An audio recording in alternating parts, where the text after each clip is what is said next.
Howdy-o everyone, Lost Leader here. We're back in action to look at the new Force of Will set. That's right, the Time Spinning Witch. Now I do want to give a quick rundown here in that the fact I'm not going to actually do the J rulers of this set. For now, that's going to be its own separate video because the way that their mechanics work and everything, more ingrained and heavy in terms of how it affects the game and how it impacts everything else. So I want to put that for another thing in particular, although you will hear some certain things about each given J ruler because cards work with said J ruler. But for the most part, the effects and whatnot of the J rulers that we're going to see later on down the road, I'm going to talk about later. Until then, folks, we're just going to run down every given card in this set and just see how well they all stack up with everything else here. So the first card we have here is Amelia's Unicorn. Kind of a cutesy card. I like how it's a bunny rabbit unicorn. Don't like the fact that it's Resonator Beast. Does not make sense to me. There is such a thing as rabbit in this game, or were-rabbit. They could have had it as either one, but no. They didn't have it that way. And it being a 6/6 with a 2 cost, it's kind of meh for the most part. And this is, of course, one of our very first inverse cards that we have here. I am not a particular fan of the inverse cards themselves, especially Resonators, because they only invert their card when you Judgment, and that is like a one thing only sort of situation. So I don't really see inverted cards making it all the way through as a full-on mechanic, but they are more powerful, as we'll see right now. Amul's Twisted Beast, yeah, this right here, Beast Inverse, it's an Inverse Resonator, 8/600, pretty good stats for what it is, considering that it used to be a 2 cost, and then actually gets that additional effect, which is really cool, as well as precision. Very nice thing with the Inverse cards, at the very least I will say, is that each card gets a significant buff when you inverse, and that is a very good thing, and what makes the inverse mechanic itself viable.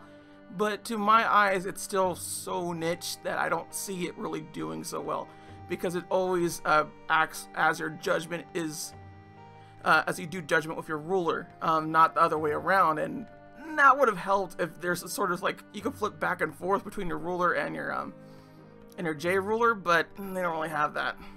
As I said before, the really cool thing about this card is that it has precision, and it has, when this card inverts, destroy target card with attack less than this card's attack, which 800 beef monster will get cards that are 3 or less if they have effects and whatnot, which is pretty dang cool.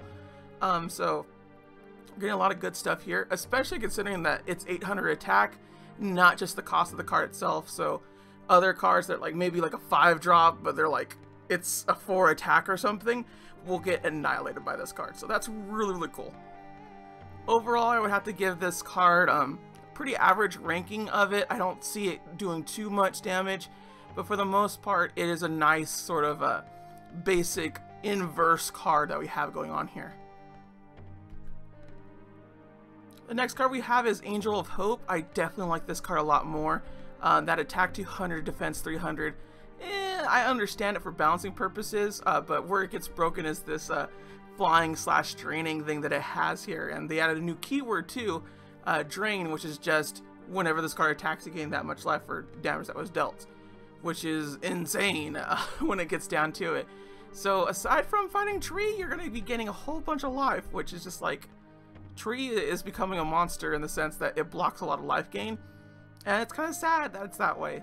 But yeah, whenever you gain a life, put a +100/+100 counter on this card. This is the card I feel that the inverse set is going to be running for the most part. It's just going to have a flying drain sort of situation, and the only big counter to it would be Tree, because you can't gain life with Tree when you're facing against it, or if you are Tree, but you know, whatever. And then its inverse right here, as Angel Inverse, just has flying, oddly enough, does not have the drain portion. But when the card does invert, it destroys a target resonator with a +100/+100 counter on it. So this is one of the cards that I feel is better off staying as that card, because it could buff itself up constantly. and sort of just help you win games in comparison to Angel of Despair here, which is kind of like a sort of like counterbalance to the situation. Like, obviously, if you're gonna flip over right away, still having that destroy target resonator, if you have a +100/+100 counter, really good stuff. And the fact that it's flying will make sure that it's going to be very easy to at least damage your opponent once, so you get that +100/+100 counter. And it's just fantastic, honestly, the way this card is utilized.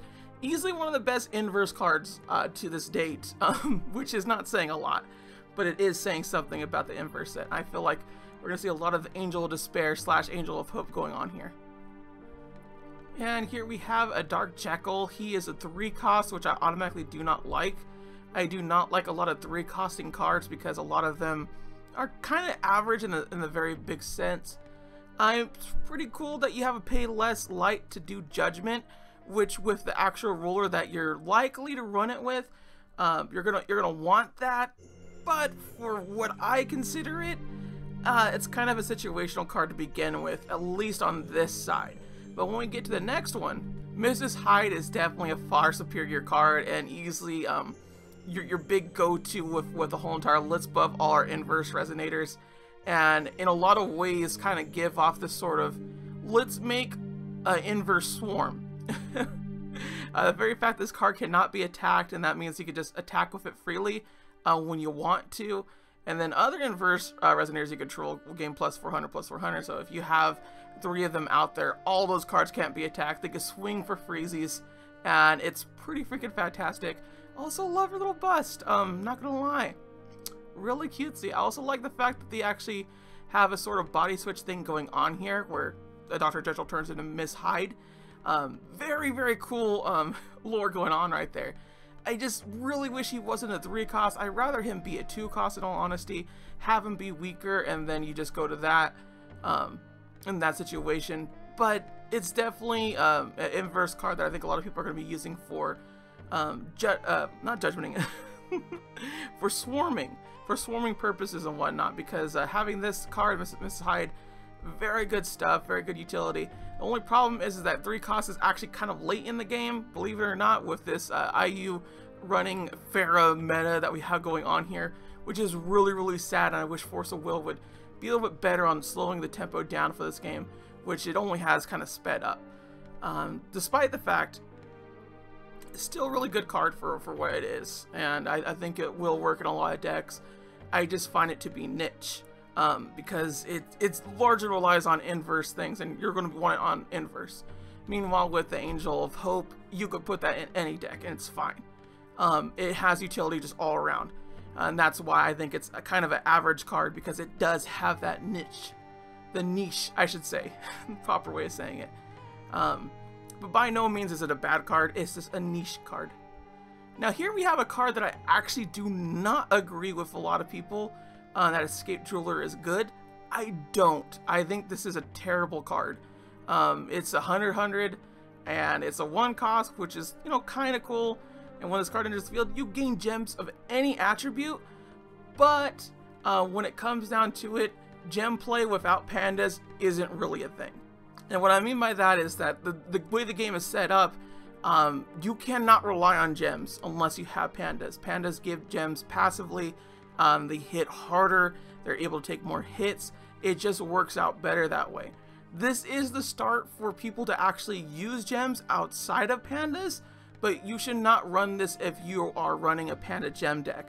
You should only run this when you're not running a gem panda deck, because that little addition of light and tap it to return the card back to its owner's hand doesn't work so well.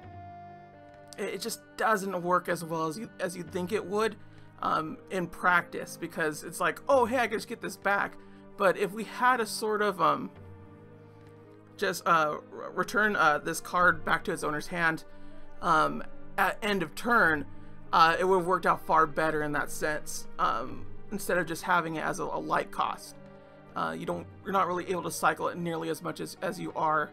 And it would have been nice to just be like, I'm going to return this card back to my hand after my opponent's done, put it back on the field. Which you still can kind of do, but it's far slower, and with the game's meta, you don't want gem gaining to be slow. You need it to be fast, and that's why pandas are far better to use than Escape Jeweler. And I will say that we're going to see a lot more gem play as far as I'm concerned, but not gems without pandas. It doesn't work so well. And here we have one of the very first inverse cards that we ever saw, False Peace and False Peace and Deadly Pox. Really interesting in the way that it goes and the way that I feel inverse cards are actually going to be played.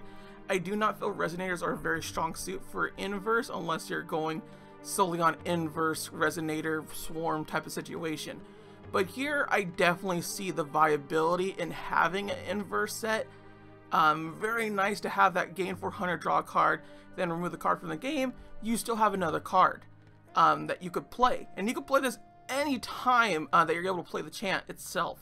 So that's really, really cool that you have this card that you didn't have, that you pretty much cycle through, and that's just really, really cool to me in that sense. Of course, the whole entire you gain 400 life and draw a card, completely useless to tree. I see it being cycled out because of tree. So in that sense, I don't think people are going to be playing it for that particular part right there. Of course, if you're not facing tree, that extra 400 life can save your life one day, especially against an IU deck, which does not like you to have life gain. But the back part here, Deadly Pox, very good card for what it does. Your opponent loses 400 life and discards a card. Discarding card, I feel, is going to be a very big thing in this upcoming set. But the fact of the matter is, you're not really going to see this card happen on turn 2. You're going to see this card happen around turn 5 or 6. And it's kind of there to kind of clinch a game more than it is to do anything else. So I feel like that discards a card is kind of wasted. And I would rather have been more like your opponent just discards a card instead and just be a 1 cost. And they both stay at 1 cost. I think they've been far better off that way. Your opponent losing 400 life isn't such a big deal. And I understand why they wanted to balance it to 2, but for the most part, I feel like this chant is not going to be played nearly as much, despite the fact that it has some utility to it, because tree is still very much a thing, and we're not going to see a whole bunch of, we're going to see a bunch of other inverse cards and whatnot instead.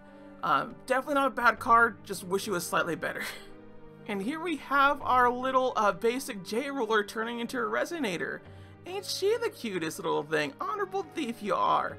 Like her for the fact that she actually counters discard decks. Very cool little bit here. When this card is put into the graveyard for your hand by a spell or ability your opponent controls, put this card into its owner's hand and gain a gem of any attribute. We need more cards like this Force of Will, where there's counterplay into it, and there's not a lot of it. There really should be more. Like if we had an inverse card that said, if this card gets countered, put it into the remove from game pile instead. That way it sort of like, oh, I actually don't want to counter that card. Or I do want to counter that card, I could deal with the other little part there. It's just a nice little extra layer of playing things, and I feel would help the game strive more.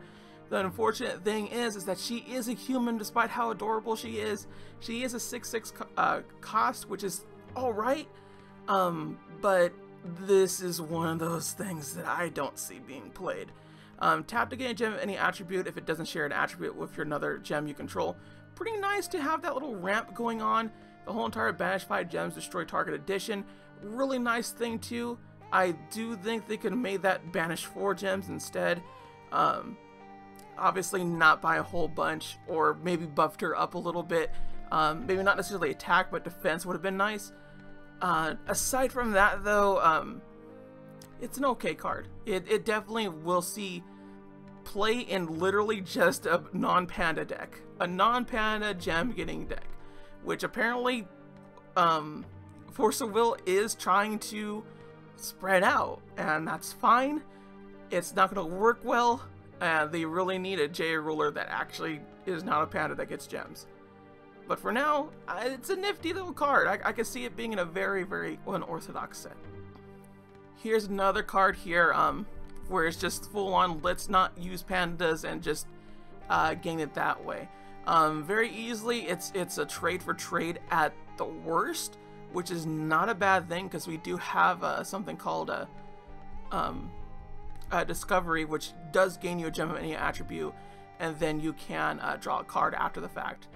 This does the sort of same thing where it reveals the top card of your deck, and then you gain however much that gem of the attribute that you want into the total cost that way. So you'll at least be getting a 1 because there's no regal things and whatnot where it has 0 cost, and it's real nice to see that happen for sure. I definitely don't agree with the way that this is just a chant and not a quick cast, because it feels like it does nothing wrong to be a quick cast. That is my biggest problem with it, and it would have been far more powerful and actually seen play, because it being just a chant speed spell does not help gem play at all. This does not directly hurt any of your opponents and whatnot, but it's still not enough to really strike fear into your opponent where they want to cancel it, or where you're doing these things. And gem ramp itself is already built into pandas, so it's more a matter of I don't need gem ramp now because it's just a slow chant. I'd rather just play a panda instead, if you catch my drift. Now this is a very odd one because I don't feel like it will actually get play. I feel it's one of those cards that are very close to being a good card, but it just doesn't have play for it. There's no reason to really give a J Resonator this card cannot be destroyed until end of turn. We don't have anything that's particularly great for it to like actually target. Like, you're not going to target your opponent's J Resonators, and you're not going to want to, and you won't want to target your own, but why wouldn't you rather buff your J Resonator in comparison to it not being destroyed? That's my problem with this card, is that you don't have the want to do that, and that's going to really suck because there's not a lot of cards that like really benefit from not being destroyed in comparison to just let me buff up this card. Now this part is where I get really confused because it has nothing to do with the other side at all, where just target player banishes 2 Resonators. Good effect, good card. Why is it inverse? Why can't we just have that as a regular card instead? It's a 3 cost, which honestly kind of bad. I feel like it could be a 2 cost and just be a chant, if anything. I have no problem with it being in the way that it is. It's just attached to this card. You have to use this card first before you get to this card, and thereby making it a 4 cost instead. So why don't you just make it a 2 cost and not a chant and have it inverse instead? There would be more reason to actually play this card then if you could do that. I understand there'd be a little bit more rushing involved, but at the same time, we live in that meta. That is the biggest problem with that, and my whole entire reason why I don't like this target J Resonator gains. This card cannot be destroyed. Again, I don't think either side is particularly bad. I just don't see the strategy in it. I don't see niche play strategy. I don't see regular strategy. I don't see meta game. I don't see anything for it. And that is my biggest problem with this card. It's just kind of a question mark of where we go. Gem Hammer Panda. Now, this is where you start realizing that pandas are going to become a thing. When this card enters the field, gain 2 gems of any attribute. If this was your first panda and you're using the panda ruler, you also gain another light gem. So you gain 3 gems for a 3 cost, which is insane. And it's a resonator that can block anything. And if you have 7 more gems, at least 7 more gems. And we're talking about the most optimal situation here, where you played a card each turn. Just 1 card each turn. 1 panda in particular, and then you have the start game. So you already start off with the beginning of the game with a gem, panda turn 1, panda turn 2, and then finally this one on panda turn 3. So that's the optimal route. So you already have 4 gems just based on that alone, and then you gain the additional 2 gems. So you're at 6 already, and that's being frugal. That's a frugal best option here. It is very, very easy to gain 10 gems, and I feel like people don't understand that nearly as much.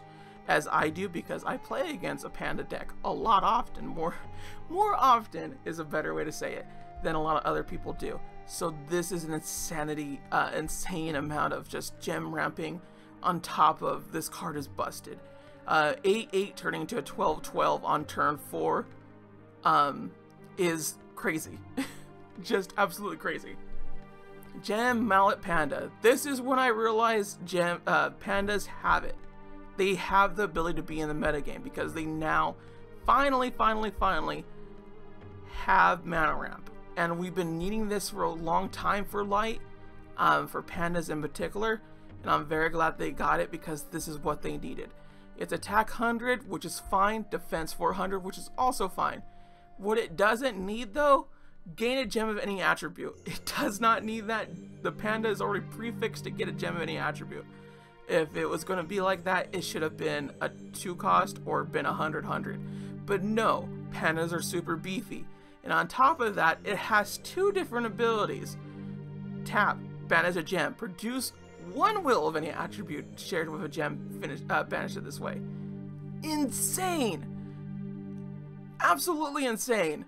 You cycle through that and you banish a gem. That is crazy good. You essentially have a turn 1, I could play any will. Any given will that I want. I don't give a heck. It is just as good, if not better, than Sacred Elf in this way and regard. Of course, it could only work for pandas, but I do want to stress how insanely good this card is to a panda deck and why it makes it so pandas are going to start rising to the top of the charts here. Then we also have Tap, banish 3 gems to share any attribute. Fair, produce 2 wills of any attribute shared with all gems this way. If you did not recall what I said previously about this panda, there's your problem. There's your big problem. You will always have 3 gems when he comes out into play, thereby having 2 additional mana just for funsies when this one's out. So you run him, and then suddenly you're mana wrapping on turn 4 to an insane degree. And that's just crazy. Of course, you do power him down a little bit, but when you're getting a lot of panda resonators out there swarming, you kind of don't worry about how much damage you're actually having. In other words, this is like one of the best niche cards out there. That's the way I want to put this.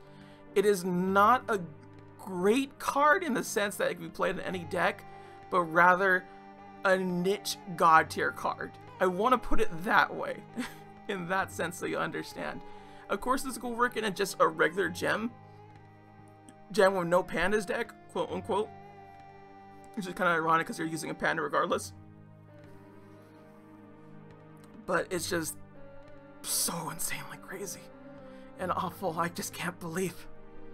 Jewel Aurora. Gain a gem in any attribute, then target resonator gains plus 200 for each different attribute among all gems you control until end of turn. We're squaring up for a free 1,000, folks. I am so glad this is not a quick cast. If this was a 3-cost quick cast, it'd be still too powerful. I do hope you all realize that it'd be way too powerful. Making it just like I'm having a 1,600 out there, and trust me, you will have a 16 out here with that amount going out and attacking people is just crazy on turn 2. Just not fun for anybody. And I do feel this is going to be one of the cards here that are going to steal games for pandas when the time comes, when pandas start ruling the earth. Easily a really great card, mainly because you're going to get 3 gems at the very least. At the very least, you'll have 3 gems by the time that you get this card out here. At least, you should. It should not be hard to gain those 3 gems. Jewel Step. Very interesting card. Return target non-magic stone, non-J ruler entity you control to its owner's hand. Then you may banish 3 gems. If you do, put this card into its owner's hand as it resolves. Interesting card effect. You could literally cycle it so it goes back to your hand, and you could do it again. You could potentially clear the field just by being a jerk about it. pretty dang cool. I do have to say, I oddly enough don't think it's gonna see play as much as it could. This is always a temporary situation, and I'd rather buff my pandas in comparison to simply returning their resonator abroad and whatnot. Because just that free swing of 1,000 is so much more dangerous than just your card goes back into your hand. It just is. Really cool that you can cycle it though. Do think it's a nice card. I just don't see the high level play for it. I don't see why you would want to do it that way when you could run other things or just go blue panda and just have diver panda screw everything up for everybody. Easily one of the better situations you could do there. Now here's something that I'm very confused at why it exists. Karmic Retribution. Choose one, destroy target resonator with no ability, or destroy target non-magic stone entity you control. Then draw a card. So you could potentially kill your J ruler. I'm guessing that's what it wants to do, is that you kill your own J ruler so you could inverse again and do that kind of stuff. Kind of cool, niche play, very interesting in that sense. And you also have the ability to kill resonator with just no ability. But I really do not see why you would have that. Why you would have a resonator with no ability. You can combo with this card. There are cards out there that will combo with this card to make a resonator have no ability, and then you can destroy it. But I would rather prefer that we just destroy it, especially if you're using an inverse deck. You should be running black as well, and because you have black, you already have resonator hate because of that. So it probably would have been better off if it was, instead of destroy target resonator with no ability, it would be bouncing them back. I feel would be far better in terms of that ability. Still being at a 1 cost, and then you also get to draw a card. Really cool bit, but for the most part, I just don't see it being played outside of inverse decks. So again, very niche play for itself, which we have been using that a lot more now for the sense. But so far, we don't have a lot of cards that are super great for the whole entire let's go for it, and just more so we're building upon mechanic that we see or we have before. Night of Hope and Night of Despair. This is the inverse card I feel is going to be played the most, and I only say that because it's a 1 cost 4/4 into an 8/8, and I feel that is just a great way to swarm. This is the guy that you swarm with. This is the dude. This is the one. You Judgment on turn 2, flipping over, you have an 8/8. What does your opponent have? An 8/8? Sure, cool, but you also have your J ruler up too. What up, bro? I'm doing this. That's the way that I see this going down here. I do feel like we're gonna see some rush white black inverse and whatnot, in the sense that you have this guy on the field. I definitely think he is going to be one of your key components to an inverse deck. He is also generally good as just a regular human 1 cost, so you could run him in a human deck. I'm not sure if we have any of those in New Frontiers. I'm sure there's something with Wanderer and him being good in Wanderer, I bet, but not by much. And again, I'm not too familiar with the Wanderer bit. That's where you have all the cards from Force of Will. I'm not into that whole entire bit. I feel like Wanderer is far broken off, and frankly, I don't want to deal with it at all. While New Frontier is at least, I can deal with it. It's definitely there for myself. But really good card. Really good card, and just in general, I feel for any light deck. Like any light deck, this is just a good card. Now here's a also really good card that you could just go out and destroy people with. Light Castle, Palace of Hope, and Dark Castle, Palace of Despair. Really good stuff here. Really good stuff.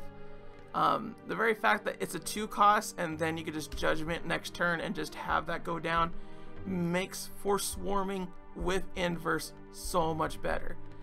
Inverse is such a weird format in the sense that you're going to swarm your opponent more than anything else, that it's kind of insane. And then that +100/+100 counter on each resonator you control, put it on your Knight of Despair. Suddenly he's 1,000, swinging and killing all those little things right there. You got it by turn 4. That's the way that I'm seeing it. That is literally the way that I'm seeing these two cards being played here. Definitely a very good card. Very good card. Good inverse card, good card in general. The only problem I see with it is the fact that it's an addition, and you'll have Shayla's Foresight coming out in the Waterworks again, which will be like, I'm going to put it back. But when the card enters the field, you put 2 +100/+100 counters for each resident you control. Pretty freaking good. Freaking sweet to have that key coming into play and doing that. And then when you finally Judgment, which does not take long, boom. You're lowering down all your opponents. Each resonator your opponent controls. Not just one, every single one. That is pretty freaking broken for being just an inverse. Just good stuff. Good stuff. Alright, here's another one that will be pretty good for like kind of like ramping up and whatnot. But I don't see it being that great. Whenever resonator you control is put into the graveyard from the field, you may pay 1 less. If you do, draw a card. Or you may pay 1. You get to draw a card. Nice effect. I don't see this being played for that. I really don't. It's the fact of the matter that it's an addition and it'll flip over to this bad boy. When this card inverts, put the top card of your Magic Stone deck into the field rested. There you go. This literally could just have that effect and you would play that card in a light deck. Mana ramping is so gosh dang important in Force of Will. If you don't have mana ramp, you're ruining something about your deck. You have to mana ramp in order to stay relevant in this current meta that we're in. And it's kind of insane that you have to do it that way. And I hate that's the fact, but you kind of just do. And this is what makes inverse viable to me, is that card alone. So you can mana ramp. And then you also have that Banished Resonator. Target Resonator gains +400, gains -400, -400. I was looking at that as a plus until end of turn. So we got more additional Resonator hate with this card along with this. So if you didn't kill him yet, you're going to kill him now because this happens. So we got a nice thing going on here with this whole entire combo into combo and whatnot. The only real problem is all inverse cards work on Judgment. That's my only problem with it. So you're not always going to get the same combos going on that you do. But the very fact that it Judgments with any ruler, really freaking sweet. And here we have the reason why you could actually play gems, believe it or not, without pandas.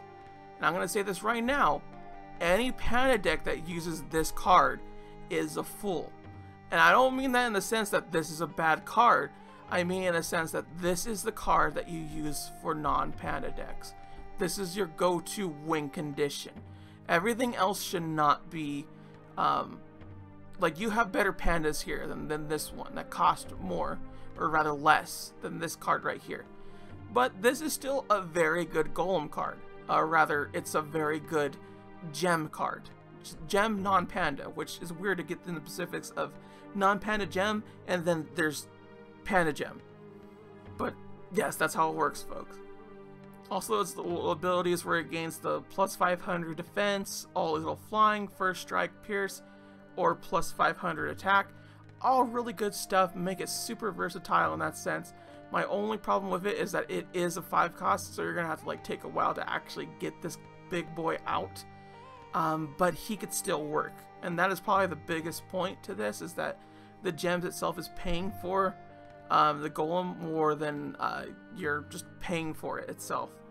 So I definitely see this in play for non-panda gem, but everything else no. But it's still a good card, just a good card. Now this guy right here is only bad because of his cost. I'm not even lying, not joking, no nothing.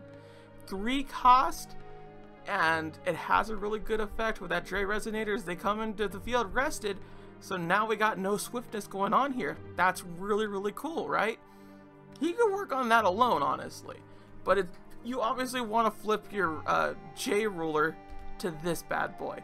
1,000 flying J Resonators your opponent controls gain -200, -200. And then Resonators entering the field under your opponent's control don't cause their own abilities to trigger. Oh, really good stuff. My only problem is that he is a 3 cost. We want that effect, we want these effects just slightly faster. Just slightly faster than what we have going for it. Again, good card. Good card. Not great. If we just had a few things down here on this side, and then we just had a few things down here on this side, I feel like I get played a lot more with it. But with the way Inverse works right now, I don't feel it's optimal to use this card. That is my only reasoning for it, and my only reason why I don't think it works as well as it looks. I know that sounds weird, but yes, and it really sucks that it's like that, but it just kinda is. And I don't mean in the sense that I'll never lose this card, because I'm sure I will, but it's just a little too high. Just a little too high, because you're going to see this on turn 4. By turn 4, you should have won the game as far as I'm concerned. Or rather, you should be at the point where you're pushing your opponent and whatnot. But then again, I play IU, what do I know? Whatever, third base. I definitely do think this guy could win games for you. I do think that he is a good counterplay for a lot of things. I just feel there are better inverse cards that you could have instead of this one. Even Dr. Jekyll Miss Hyde, I feel, is a better card in that sense. I'd rather run up Duel that has a 2 cost and he can just stop those Resonators from showing up and whatnot. But with how fast pandas go, you're not going to see this boy until you're dead with pandas. That's my problem with it. That's my big problem with it. Now here's just a bad card. I'm not joking. Destroy target attacking Resonator. Looks good on the outside, right? Pretty dang sweet.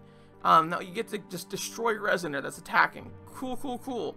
We have plenty of other cards that do better stuff out there that are pretty much the same cost, or like they had just a little additional thing to it, where you just kill a Resonator.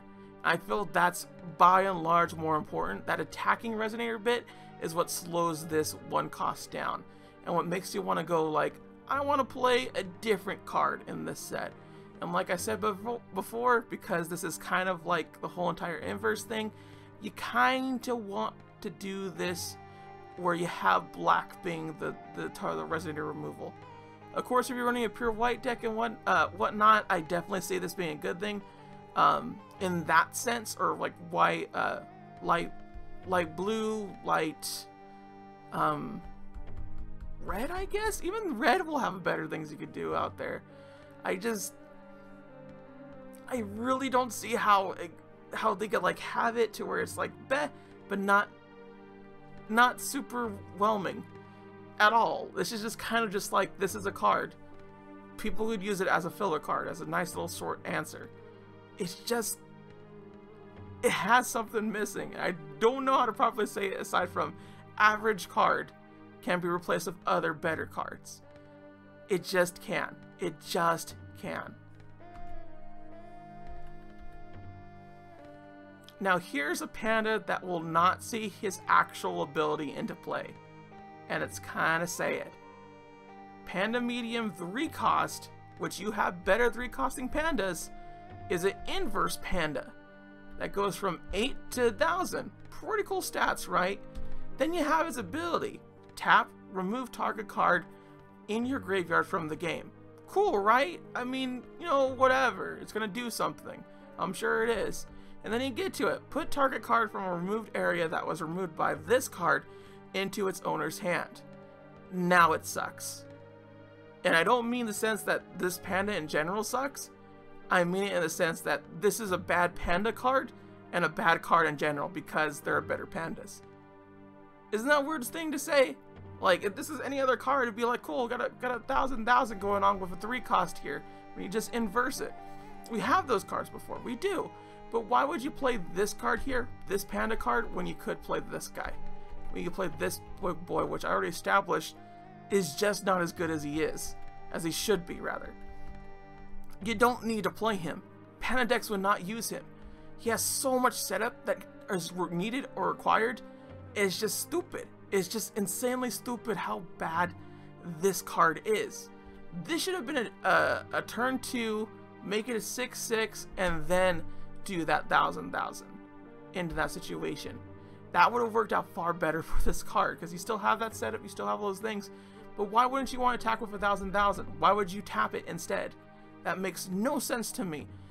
No sense to me. And it's sad because it really isn't that bad of a card. It's just bad for Panda. It has a terrible effect. This is absolutely a terrible effect right here. If you Force of Will, if you're gonna have this card again, the tap remove target card from graveyard and then just put it back into your thing, make that a 1 cost. That's all you gotta do. People will play it because it's a 1 cost and you tap. It's fine. Here, no. You want people to attack. It's a bad card. Just stay away from this card. It's just bad. It's not the worst card. It's just bad. And then here we have Panda Performer. Interesting card. When this card attacks, gain a gem and any attribute. When it attacks. Ain't that an insanity thing? That you could keep gaining gems. You gain a gem for just putting them out, get a gem for attacking. That is cool. And then when you attack, you could badge a gem, switch the attack and defense of this card until end of turn. Why would you play this card when you could play this card? Suddenly that 3-drop is already 1,000. Hey-o, let's go. Boom, boom, boom, boom. Want you in my room. This is crazy insane how we went from a terrible card to this insane. Just great Panda. Great Panda.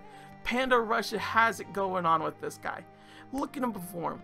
Good Panda. Just good. Relief Aid. Put target resonator from your graveyard into your hand. If it's a panda, gain a gem of any attribute. Not gonna see play.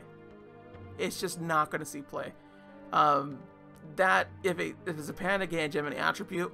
Pretty cool. Using the Panda deck, obviously, right? But put target resonator from your graveyard into your hand. 1 cost. Not quick cast chant.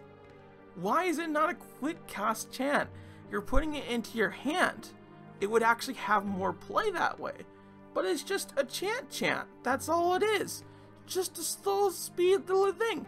Why would you play? You would play Discovery over this card. You wouldn't play this card. I understand that, you know, your pandas could die and whatnot, but if you're not rushing the field, bum rushing the field with pandas on turn 5, and your pandas that you'd need is like down on the graveyard, you're kind of not going to recover regardless of that fact.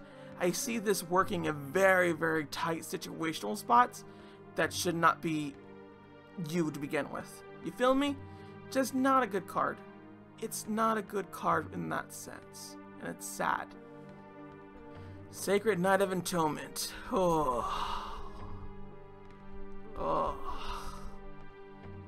Look at this cool stuff. When this card enters the field, prevent all damage that would be dealt to this card until end of turn. Cool. Invert. When this card attack, target J Resonator gains -200, -200 until end of turn. Bad. Bad. Even if it has precision, it's still bad. And then you have it at 9/9. It just gains additional 100. It is a 4 cost. A 4 cost. You have better cards that prevent damage. You have better stuff that prevents damage. He's just not good. And it sucks that he's just not good. Because whenever this card attacks, could work on a weaker thing. But you're already 1,000 buff boy with precision. Just, it could have been better if it was just cheaper and it wasn't a quick cast. Like, don't even have that effect when he enters the field, prevent all damage. You could have just had him like that, where he inverses to that. That would have been cool. That would be good stuff. But no. They had to screw him over. They had to screw my Sacred Knight of Atonement boy over. Where's that a grill? I think it's a grill. It's a grill. They had to screw my girl over. Oh my goodness. I was wondering why I was slightly attracted. I don't like this card. And I don't mean in the sense that's a bad card. In fact, this is a great card. This is a card that's going to be used in a lot of light decks, just so it counters IU. Target J Resonator loses all abilities until end of turn. Draw a card. Get the draw card. Whatever the opponent has, loses all its abilities. Boom, done. Ayu, where's your plus 500, plus 500? They're all gone because you spent them all at once. I'm gonna make you lose all your abilities before you even do that. Oh no, they're all gone. Now you just have flying and like freaking precision, like Pierce or whatever. That's all you got. You only get the card effects from the cards there. You don't get her own plus 500, plus 500 thing. Now Ayu decks have something to properly fear, and they can't swing nearly as much as they could, or that they should. And that's good. I am glad Force of Will has this card. I don't mind it, because it's light, it deals with Ayu, and that's what you need. It also draws a card. All very, very good stuff. Also very pretty artwork. Very pretty artwork. That little two little duality thing, just really nice stuff. Just mwah. Ah, the Jewel Princess. Bad. It's bad. 2 cost. 100. You're not selling me. You're not selling me already. When this card enters the field, destroy target rested Resonator. Gain a gem of any attribute. Why was this just not a 1 cost? It could have just been a 1 cost. It's not inverted. See that? Not inverted. If it was inverted, you have something here. But no. It's a 2 cost 100. Alice World of Madness, the promo that you get with this set, already kills it off. That's just, no, it's bad. I'm sad that they made this, because this could have really helped non-Panda Gem. It could have so helped, and it's so sad. It's so unbelievably sad. Treasure Knight Panda, 3 cost. Ugh. This card gains plus 100 for each different attribute among all gems you control. So it's not hard to get to 1,000 cost. And then it has this little pay 2. Choose an ability for each different attribute among all gems you control from. So swiftness, precision, for strike, flying, and pierce. So this could get every single one of them. And that's pretty freaking sweet. But again, you have better Panda cards. And that's my only feeling towards it. I just feel like this is more of like a niche Panda thing. Like, do you like the way he looks? Do you like what he's doing with all those things? I can understand why you play him. I would not play him. I feel there are still better Pandas out there to do. And with that 3 cost, you could have that big buffer Panda. That's gains the plus 400 in comparison to this boy. And it just makes me sad because he could have been freaking sweet if he was just either cheaper or was a little bit more strong. Then there would be more reason to actually use him. But the fact that you have to pay for his little chosen ability, which is really freaking sweet, makes me go, not gonna work out so well. That's just the way it goes. Just the way it goes. But he's not a bad Panda. He's not a particularly great Panda. So he is just a good niche card. He's not a great niche card, if you get what I'm getting at here. Oh boy, and here we have the variant. White Sacred Beast. When this card enters the field, target Resonator loses all abilities until end of turn. Why wasn't it J Resonator? Why wasn't it J Resonator? I don't understand. Why was it just the 2 cost 600? I don't understand why these variants aren't good. Like, you have this one and then you have the variant of it. And the variant of it isn't that great either. And that goes for all variants as of I've seen to date. And just, why would you play them? And here's the other variant. It has precision. It's just a 2 cost, 6/6. Pretty nice. I definitely see this being used far more often than the other one. I just don't think it's particularly great. I could see it in maybe a beast deck. Like that I could see. But we don't really have a whole lot of like beast interaction and whatnot. So I don't see it really coming into play anytime soon. Well, that's all the cards for Light. Unfortunately, I just realized that I kind of went way over time of what I really wanted to talk about these cards. I guess I just don't know when to shut up. But suffice to say, Light has really gotten up there and has way more combos than it used to have. I kind of don't like Inverse and the fact that it just, I don't see it doing so hot. But at the same time, I see a lot of like combos that can happen with inverse rush and whatnot, and the inverse chants themselves are pretty dang cool, and I could definitely see them working out the way they do. And we also have pandas as a viable option now, which is kind of insane when you think about it, but I really like that we finally have some pandas becoming fully viable, like just full on. And not to mention that we have a few things that actually deal with IU that Light couldn't really address, despite the fact that it's always tends to be against J resonators and such. So for the most part, I would say Light did a really good job in terms of just like keeping it up, honestly. And yeah, that's pretty much it. So if you like this video, please share it if you can, and thank you so much for watching. Till next time, everybody, sayonara, bye bye.